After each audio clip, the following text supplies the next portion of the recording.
আপনার টাকা থাকলেও কি কখনো মনে হয়েছে কেন সব সময় আর্থিক চাপ থাকে? কি এমন মানসিক বাধা আছে যা টাকা আসলেও আপনার ভাগ্য বদলায় না?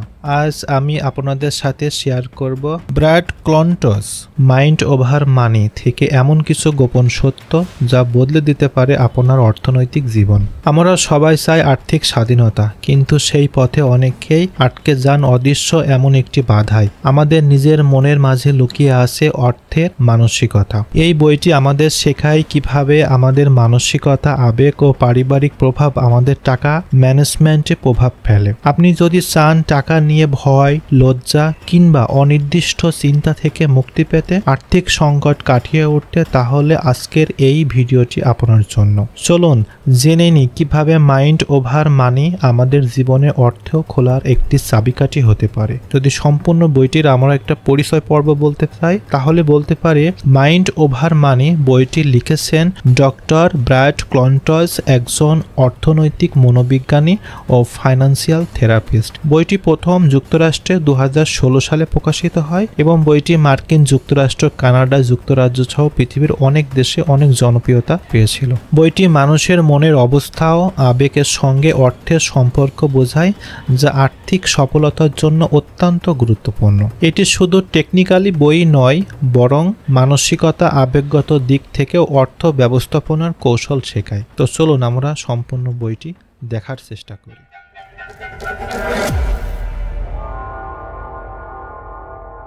ইন্ট্রোডাকশন: অর্থের মানসিকতা বুঝে নতুন জীবন শুরু করা। বইটির ভূমিকা অংশে লেখক ব্র্যাড ক্লন্টজ অর্থের প্রতি আমাদের আবেগ, আচরণ ও মানসিক বিশ্বাসগুলোর জটিলতা তুলে ধরেছেন। তিনি বলেন, বেশিরভাগ মানুষই অর্থ সংক্রান্ত সমস্যার জন্য অনেকেই দায়ী করে, অথচ সমস্যার আসল শিকড় অনেক গভীরে আমাদের মনোজগতে লুকিয়ে থাকে। আমরা সবাই অর্থের সাথে একটা সম্পর্ক গড়ে তুলি। এই সম্পর্ক তৈরি হয় ছোটবেলা, পারিবারিক এক্সপিরিয়েন্স থেকে, সমাজের ধারণা, ধর্মীয় মূল্যবোধ ও জীবন জুড়ে সংগৃহীত নানা ইমোশনাল ট্রিগারের মাধ্যমে। লেখক এটিকে বলে মানি স্ক্রিপ্ট, অর্থাৎ অর্থ সম্পর্কে অবচেতনভাবে গড়ে ওঠা মানসিক ধারণা যা আমাদের প্রতিদিনকার অর্থনৈতিক সিদ্ধান্তে প্রভাব ফেলে, কিন্তু আমরা নিজেরাও তা বুঝতে পারি না। লেখক এই বইয়ে দেখাতে চান কেবল অর্থ সঞ্চয়, বাজেট বানানো বা বিনিয়োগ করাই যথেষ্ট নয়, বরং এর আগে আমাদের অর্থ সম্পর্কে নিজের মানসিকতা বিশ্লেষণ করতে হবে। কেন কেউ বারবার ঋণের ফাঁদে পড়ে? কেন কেউ সঞ্চয় করতে পারে না? কেন অনেকে হঠাৎ বড় অঙ্কের টাকা পেলেও নিজেকে তা শেষ করে ফেলে? এই সব প্রশ্নের উত্তর শুধু টাকার অঙ্কে নয়, মানসিক কাঠামো ও আবেগগত অভ্যাসে নিহিত। অর্থাৎ অর্থ ব্যবস্থাপনার সঠিক কৌশল শেখার আগে আমাদের অর্থের প্রতি নিজেদের মনোভাবের চিকিৎসা করাতে হবে। ভূমিকায় ক্লন্টজ এই বার্তাটাই জোর দিয়ে বলেন, যদি আপনি আপনার অর্থনৈতিক জীবন বদলাতে চান, তাহলে প্রথমে আপনাকে নিজের মানসিক অর্থনৈতিক ম্যাপ বদলাতে হবে, এবং সেই মানসিক পরিবর্তনের পথ দেখানোর জন্য এই বই। তিনি জানান, এই বইয়ের প্রতিটি অধ্যায়ে বাস্তব জীবনের গল্প, মনোবিজ্ঞানের ব্যাখ্যা ও ব্যবহারিক পরামর্শ দেওয়া আছে, যা পাঠকদের নিজ নিজ অর্থনৈতিক বাধা বুঝে তা অতিক্রম করতে সহায়তা করবে।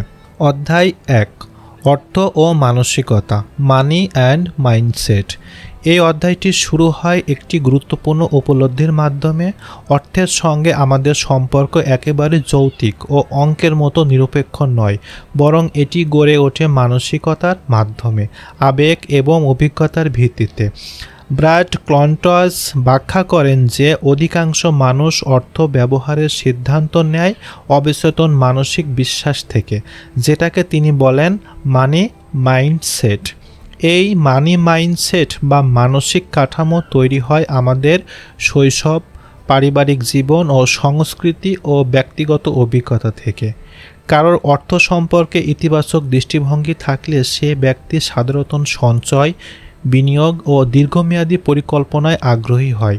বিপরীতে যারা ছোটবেলা থেকে শুনে এসেছে টাকা মানুষের চরিত্র নষ্ট করে, ধনীরা খারাপ, তারা প্রাপ্তবয়স্ক হয়েও অর্থ নিয়ে দ্বিধা, ভয় ও ঘৃণা অনুভব করতে পারে।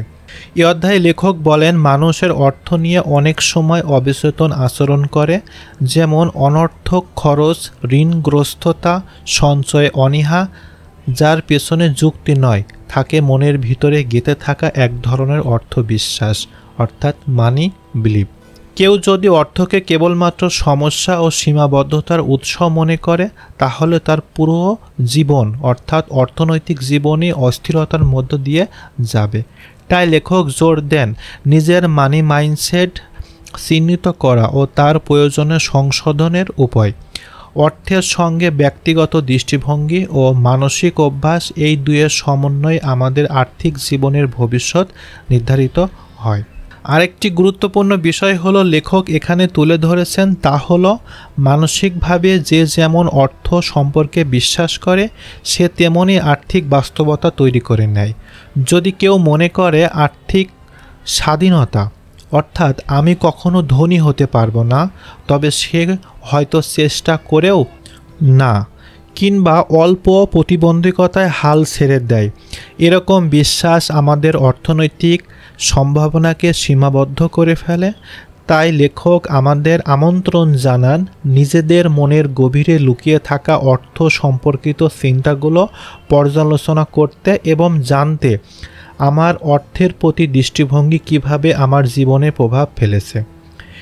এই অধ্যায়ে যে বিষয়টি লেখক আমাদের খুব ছোট করে বোঝাতে চেয়েছেন, সেটি হলো আপনি অর্থের সাথে কেমন আচরণ করছেন সেটা নির্ধারিত হয় আপনি অর্থ সম্পর্কে কি বিশ্বাস করেন তার ভিত্তিতে। অর্থের সঙ্গে সুস্থ সম্পর্ক গড়তে হলে প্রথম ধাপ হলো সেই পুরনো বিশ্বাসগুলোকে চিহ্নিত করা ও প্রয়োজন হলে তা পুনর্গঠন করা। অধ্যায় 2, পারিবারিক প্রভাব ও অর্থনৈতিক আচরণ, অর্থাৎ family influence and financial behaviour. এই অধ্যায়ে ব্রাড ক্লন্টজ মূলত মানুষের অর্থনৈতিক চিন্তাভাবনা ও আচরণের পিছনে থাকা পারিবারিক প্রভাবে গভীরভাবে তিনি বিশ্লেষণ করেছেন। আমাদের অর্থনৈতিক মূল্যবোধ ও সিদ্ধান্ত গ্রহণের অনেকটাই গড়ে ওঠে শৈশবকাল থেকে। সেখানে পরিবারের ইচ্ছা বা পরিবার হচ্ছে সে প্রথম এবং সবচেয়ে প্রভাবশালী প্রতিষ্ঠান। বাবা মায়ের অর্থ ব্যবহারের ধরন, পরিবারের আর্থিক অভ্যাস, আলোচনা ও দৃষ্টিভঙ্গি সব মিলে একটি শিশুর মনের মধ্যে অর্থের প্রতি একটি মানসিক মডেল গড়ে ওঠে। উদাহরণস্বরূপ, যদি একজন শিশু পরিবারের টাকা নিয়ে নিয়মিত ঝগড়া হয় কিংবা অর্থ নিয়ে অনবরত উদ্বেগ থেকে থাকে, তাহলে সেই শিশুর মধ্যে অর্থকে নিরাপত্তাহীনতা বা মানসিক চাপের উৎস হিসেবে দেখা তৈরি হতে পারে। অপরদিকে যদি পরিবারে অর্থ সচেতনতা, সঞ্চয়ের উপর গুরুত্ব দেওয়া হয়, তাহলে শিশু সেটাকে স্বাভাবিক ও ইতিবাচক অভ্যাস হিসাবে গড়ে তোলে। এছাড়াও পারিবারিক অর্থনৈতিক সমস্যা যেমন ঋণ, দারিদ্র্য বা অতিরিক্ত ব্যয় প্রভৃতি দীর্ঘস্থায়ী মানসিক প্রভাব ফেলতে পারে, যা পরবর্তী জীবনে ব্যক্তির আর্থিক আচরণ নেতিবাচক প্রভাব ফেলে। অনেক সময় আমরা অজান্তেই পরিবারের অর্থনৈতিক ট্রমা বা অভিজ্ঞতাগুলোকে নিজের মধ্যে নেই এবং সেই অভ্যাস বা ভয়ভীতি নিয়ে বড় হই, যা আমাদের সঞ্চয়, বিনিয়োগ বা খরচের সিদ্ধান্তকে বিকৃত করে। অর্থাৎ লেখক মনে করেন এই পারিবারিক প্রভাবগুলো চিনে নিয়ে তা চ্যালেঞ্জ করা এবং নিজের অর্থনৈতিক মানসিকতাকে সচেতনভাবে গড়ে তোলা জরুরি। এই জন্য আমাদের প্রয়োজন নিজের আর্থিক ইতিহাস বুঝতে ও পরিবার থেকে আসা নেতিবাচক অর্থনৈতিক বিশ্বাসগুলোকে চিহ্নিত করতে এবং সেগুলোকে পরিবর্তনের জন্য সচেতন প্রচেষ্টা চালাতে হবে। সুতরাং এই অধ্যায়টি আমাদের শেখায় অর্থ সম্পর্কে, অর্থাৎ অর্থের সঙ্গে সম্পর্ক শুধু সংখ্যার খেলা নয়, বরং এটি আমাদের মনের গহীনে নিহিত একটি পারিবারিক স্থিতি, অভ্যাস ও বিশ্বাসের মিশ্রণ। এই কারণে আর্থিক থেরাপি গুরুত্বপূর্ণ অংশ হলো পারিবারিক প্রভাবের উৎস অনুসন্ধান এবং তার মাধ্যমে নতুন ইতিবাচক অর্থনৈতিক মানসিকতা গড়ে তোলা। এতে করে আমরা নিজের আর্থিক ভবিষ্যৎ সুসংগঠিত করতে পারি এবং অর্থের প্রতি ভীতি ও নেতিবাচক আবেগ থেকে মুক্তি পেতে পারি। অধ্যায় 3, অর্থের সঙ্গে আবেগের সম্পর্ক, অর্থাৎ ইমোশনাল কানেকশন টু মানি। অর্থ শুধু একটি জিনিস নয়, এটি মানুষের জীবনের সাথে গভীরভাবে জড়িত।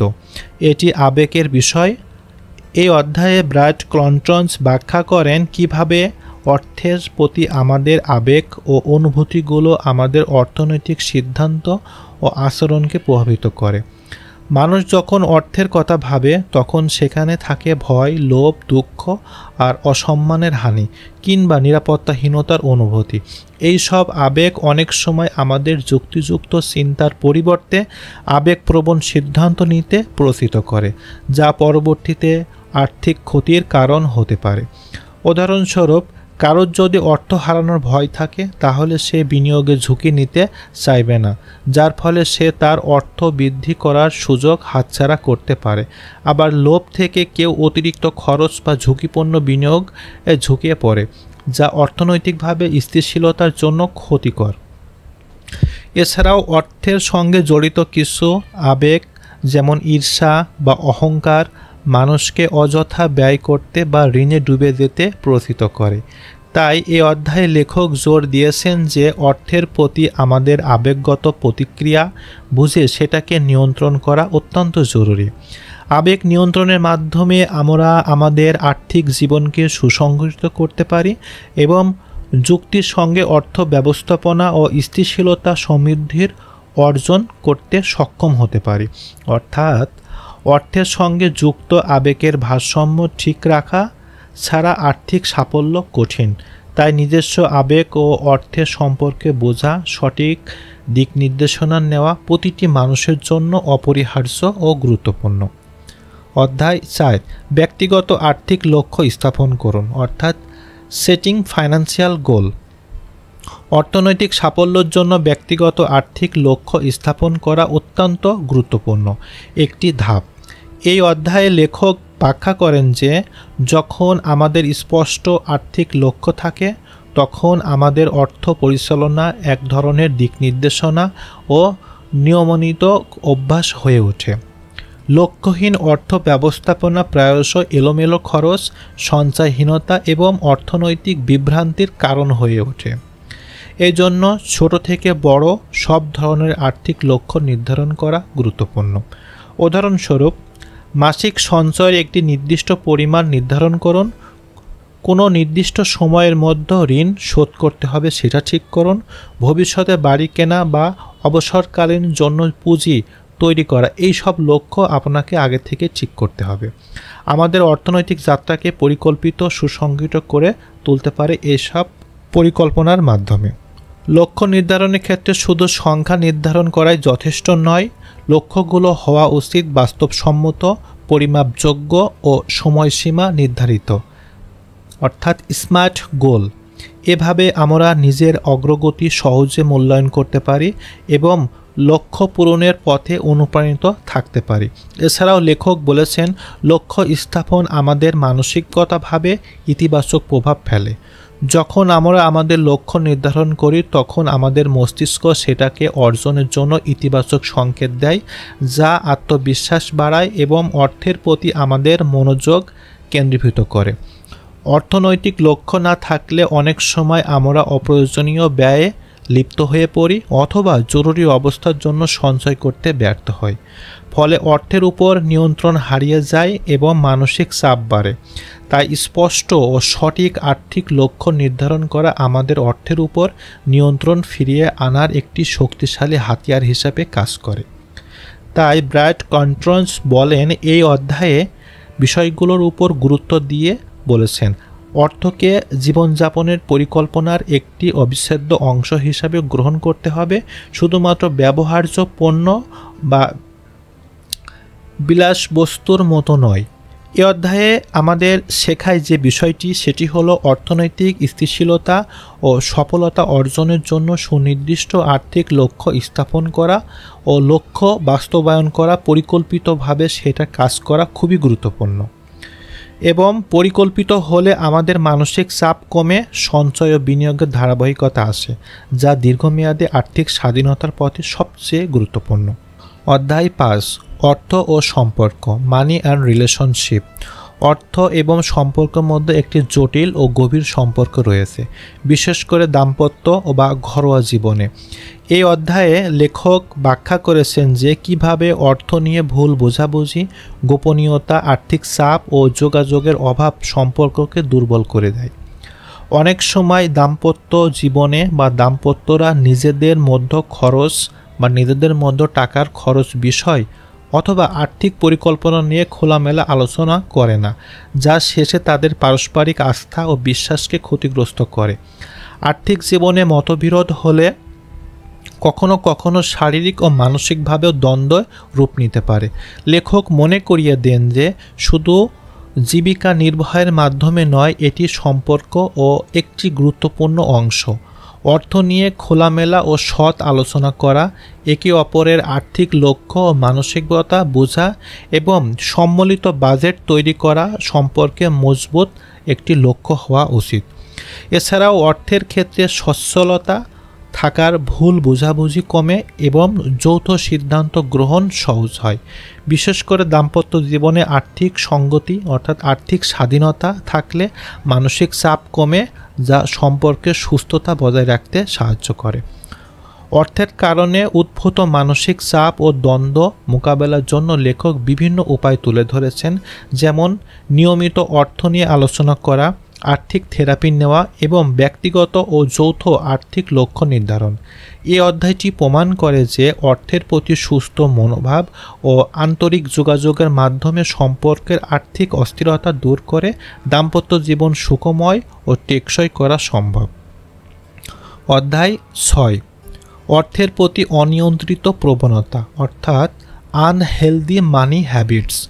এই অধ্যায়ে লেখক আমাদের সামনে তুলে ধরেছেন অর্থ ব্যবহারের এমন কিছু নেতিবাচক অভ্যাস যা দীর্ঘমেয়াদী আর্থিক নিরাপত্তার ক্ষতিগ্রস্তর কারণ হয়ে দাঁড়ায়। অনেক সময় মানুষ মানসিক চাপ, হতাশা ও অভ্যাসের কারণে অযথা অর্থ ব্যয় করে, যা ঋণে ডুবে পড়ে যায়, যা তাদের আর্থিক অবস্থাকে আরও দুর্বল করে দেয়। লেখক বলেন, এই ধরনের অনিয়ন্ত্রিত খরচ প্রয়োজনের তুলনায় অতিরিক্ত লোভ বা অন্যদের সঙ্গে প্রতিযোগিতার মনোভাব থেকে জন্ম নেয়। ফলে মানুষ তার আয়ের চেয়ে বেশি ব্যয় করতে শুরু করে, যা ঋণের ফাঁদ তৈরি করে। এছাড়াও কিছু মানুষের সঞ্চয়ের অভাব ও বিনিয়োগের প্রতি অনীহা দেখায়, যা ভবিষ্যতে আর্থিক স্থিতিশীলতা নষ্ট করে। লেখক মনে করিয়ে দেন যে এই সব অনিয়ন্ত্রিত প্রবণতার মূলে থাকে আমাদের মনের গভীরে থাকা ভীতিকর বার্তা, আতঙ্ক ও আবেগের অনিয়ন্ত্রণ পদ্ধতি। অর্থের প্রতি সচেতন অর্থাৎ অর্জন ও মানসিক বাধা কাটিয়ে ওঠার এই অধ্যায়টি আমাদের মূল মন্ত্র হিসাবে কাজ করে, অর্থাৎ নিজেকে আবেগের অধীনে থেকে মুক্ত করে স্পষ্ট পরিকল্পনা ও সুশৃঙ্খলতা বজায় রেখে অর্থ পরিচালনা করলে এই সব ক্ষতিকর অভ্যাস থেকে মুক্তি পাওয়া সম্ভব। এই অধ্যায়টি আমাদের শেখায় শুধু আয় বাড়ানো নয়, বরং নিজের অর্থের ব্যবহার নিয়ন্ত্রণ করার সঠিক আর্থিক স্বাস্থ্য অর্জনের পথ। ফলে মানসিকতা পরিবর্তনের মাধ্যমে অর্থের প্রতি দায়িত্বশীল মনোভাব গড়ে তুলতে হবে, যা ব্যক্তিগত ও পারিবারিক জীবনে সুখ ও শান্তি নিয়ে আসে। অধ্যায় 7, অর্থের মানসিক থেরাপি ফাইন্যান্সিয়াল থেরাপি। অর্থ মানসিকতার মধ্যকার সম্পর্ক গভীরভাবে বুঝতে অর্থের মানসিক থেরাপি বা ফাইন্যান্সিয়াল থেরাপির এই ধারণাটি এখানে মূল ফোকাস করেছেন লেখক। অনেক সময় আমরা অর্থের শুধুমাত্র টাকা পয়সার হিসাব নিকাশ মনে করি, কিন্তু প্রকৃতপক্ষ অর্থ আমাদের আবেগ, চিন্তা, ভয় ও মানসিকতার দ্বারা গভীরভাবে প্রভাবিত করে।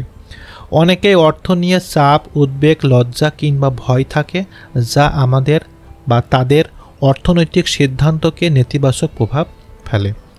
এই অধ্যায়ে লেখক যে বিষয়টি বলেছেন বা যে বিষয়টি ব্যাখ্যা করেছেন, কিভাবে অর্থ নিয়ে মানসিক সমস্যা ও আবেগগত বাধাগুলোকে চিহ্নিত করে সেগুলোকে মোকাবেলা করা যায়, সেই বিষয়টা নিয়ে।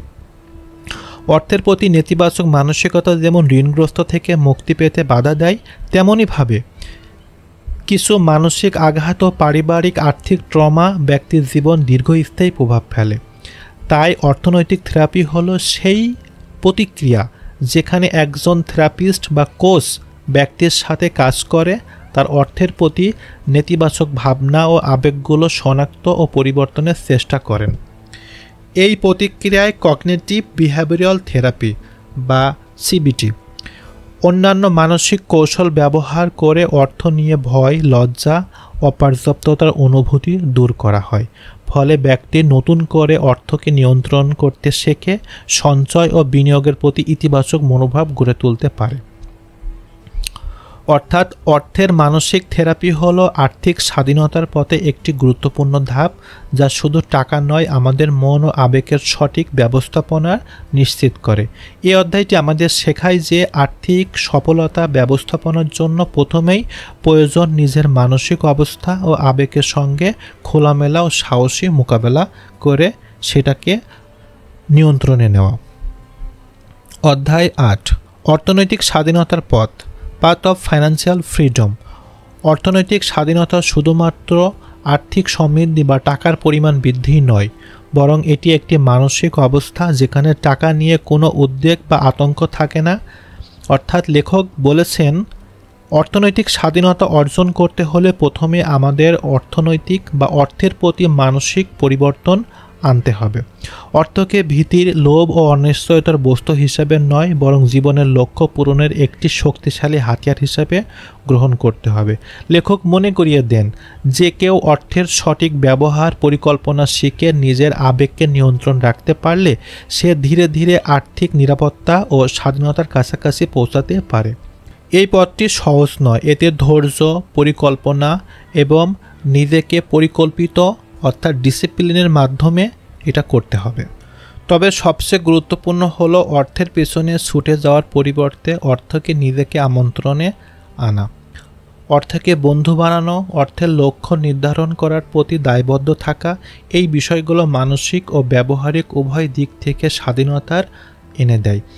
অর্থাৎ এই চ্যাপ্টারটিতে লেখক আমাদের বলেছেন যে অর্থনৈতিক স্বাধীনতা কেবলমাত্র টাকা জমার বিষয় নয়, বরং মানসিক শক্তি, মানসিক শান্তি, আত্মবিশ্বাস ও জীবনযাত্রার গুণগত মান বৃদ্ধির একটি সুপরিকল্পিত বিষয়। সুতরাং অর্থের প্রতি ইতিবাচক মানসিকতা, দায়িত্বশীল ও ব্যবহার সত্যিকারের অর্থনৈতিক স্বাধীনতা রাস্তার প্রথম পদক্ষেপ। অধ্যায় ৯, অর্থাৎ মানি স্ক্রিপ্ট, অর্থাৎ অর্থের স্ক্রিপ্ট।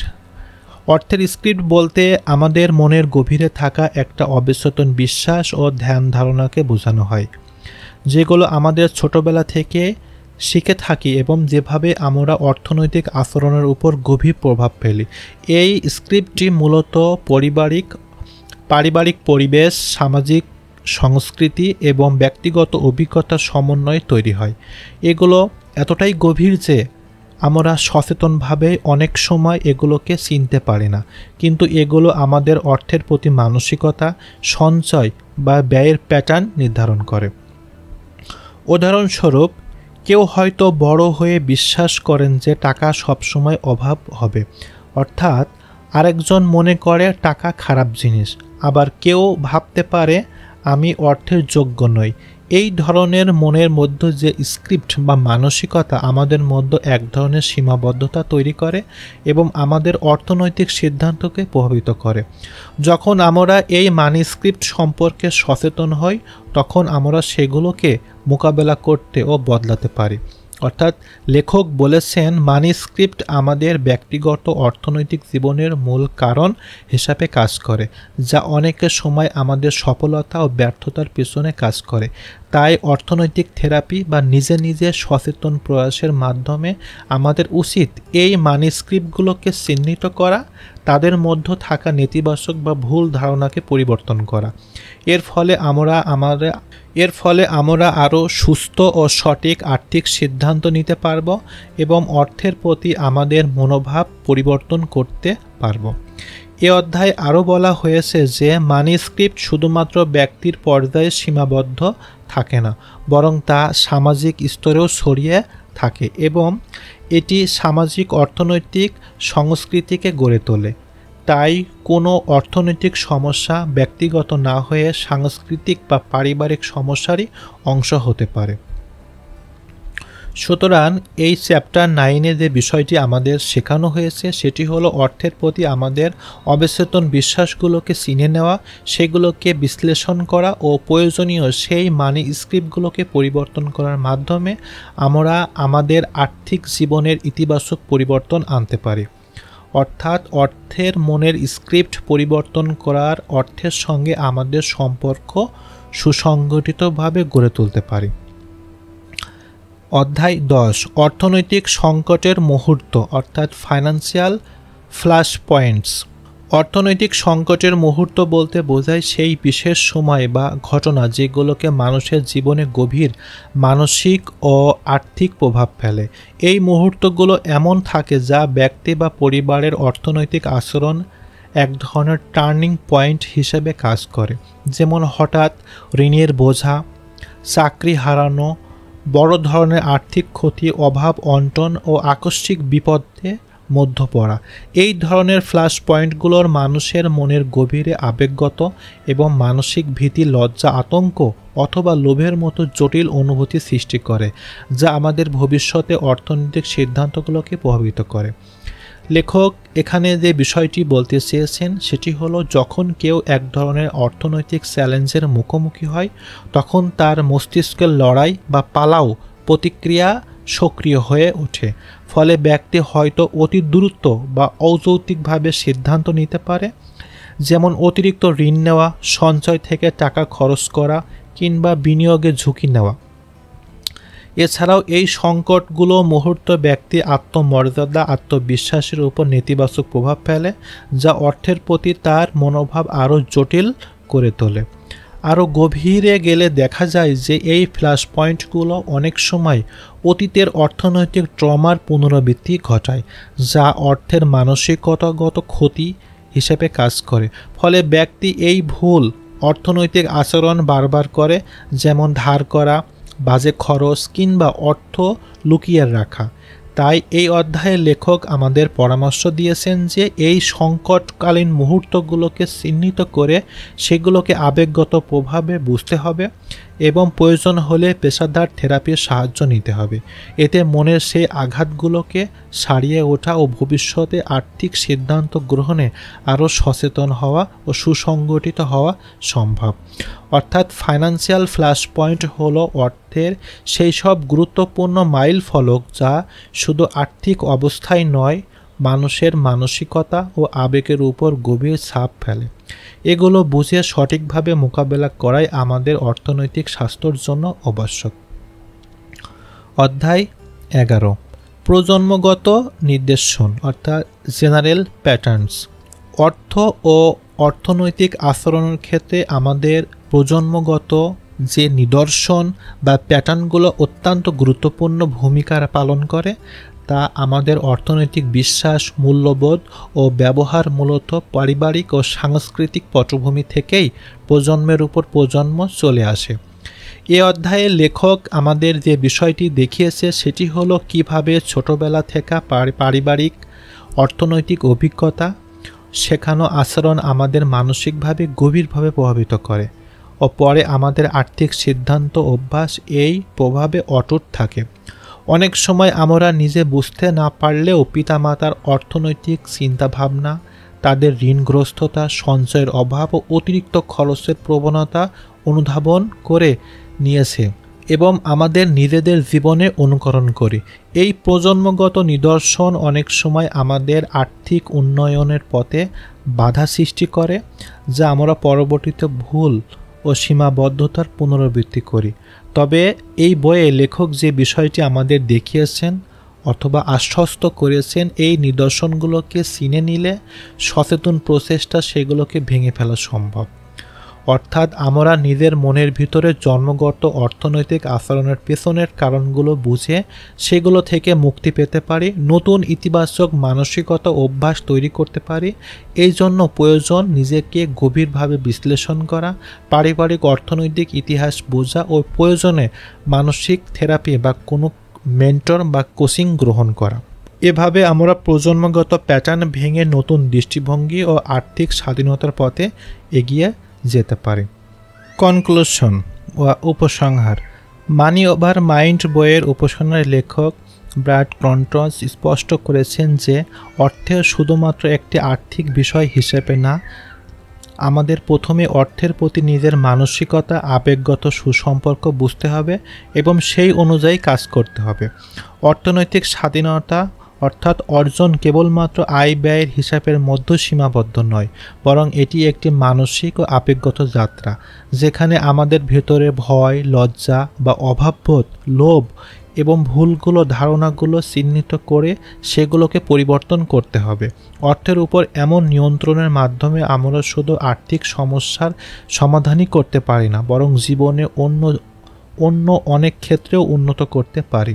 অর্থাৎ যখন আমরা অর্থের প্রতি আমাদের অবচেতন মানসিকতা, আবেগগত চিন্তা ও আবেগ নিয়ন্ত্রণ করতে পারব, তখন আমাদের জীবন হয় বেশি স্থিতিশীল, সুখী ও পরিপূর্ণ।